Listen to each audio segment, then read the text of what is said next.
由於大浪嘅關係，港島南區同埋西貢多個泳灘已經懸掛紅旗，顯示喺嗰度游水會有危險。而一個18歲青年通宵喺石澳泳灘過中秋之後，清晨落水游水，懷疑遇溺失蹤。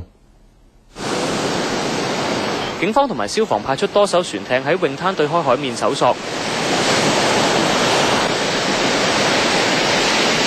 飛行服務隊亦都派出直升機協助。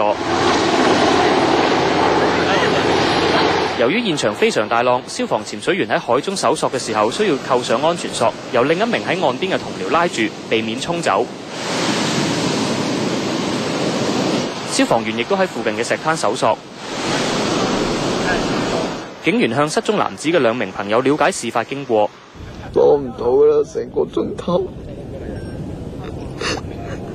現場消息就話，3名青年通宵喺石澳泳灘過中秋。到咗早上大概7點鐘就出海游水，期間1人遇溺，另外2名朋友試過揾佢，但唔成功。有其他泳客就話，今朝事發嘅時候好大浪，亦都未有救生員當值，情況好危險。今朝都成日好大浪啊，好大浪，好大流嘅，佢自己落水玩啫。佢捉住啲浮波喺度玩水，佢唔識游水啊嘛，咁咪俾啲浪沖咗出去咯。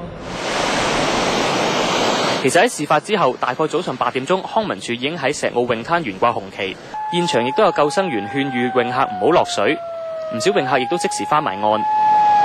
有成日嚟石澳嘅泳客就話，今日嘅浪的確係比平日大，不過假期一長嚟到，為咗唔想掃興都要落水玩下，但係就會留喺比較近岸嘅地方以策安全。無線電視記者水大浪捲過嚟嘅時候高過成個人，蛙人都要加倍小心。水警輪同埋消防船亦都喺海中心巡邏搜索，飛行服務隊亦都多次低飛視察海面嘅情況協助救援。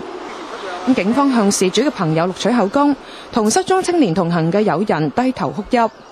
現場係石澳海灘，消息指朝早大約7點半，失蹤嘅18歲少年同3位友人游緊水，懷疑因為遇上大浪將佢哋沖開。咁有人曾經捉緊咗事主，但係大浪捲過嚟之後，事主就失蹤，於是上岸報警。泳灘大約喺2個鐘頭之後懸掛紅旗，咁表示喺泳灘游水會有危險。亞洲電視記者鄭香紅報道。搜救進展係點樣？同喺石澳嘅張志仁傾下啦。Tony啊，消防同水警揾到個男仔未啊？鄧俊輝啊，其實而家消防同埋水警啦，仍然係搜索緊啦失蹤嘅青年㗎。咁講翻石澳泳灘呢一度啦，其實已經懸掛咗紅旗啦，好幾個鐘頭㗎啦。不過仍然呢有唔少人呢游水，咁呢亦都係唔理救生員嘅勸告啦，出海玩啦同埋滑浪㗎。咁有拯溺嘅團體就呼籲市民進行水上活動嘅時候啦，切勿高估自己嘅能力，亦都應該注意海面嘅情況。詳情呢就由鄭香紅報導。海灘懸掛紅旗，海面風高浪急，一個個大浪緊接而嚟。現時海有大浪，泳灘已懸掛紅旗，表示游泳會有危險，請勿下水。救生員喺沙灘上面不斷廣播，勸喻市民上水。不過仍然有人唔理危險去游泳，更加有人滑浪。都會嘅，咪岸邊啲咯，唔好咁出咪得咯，小心啲咪得咯。即係掛紅旗都一定會落水嘅。都會浸都要啦。好似佢哋只係喺淺水地方嬉戲，又係咪安全呢？咁專家就話，市民以肉眼好難去知道海底嘅情況，就算喺淺水嘅地方，一樣有危險。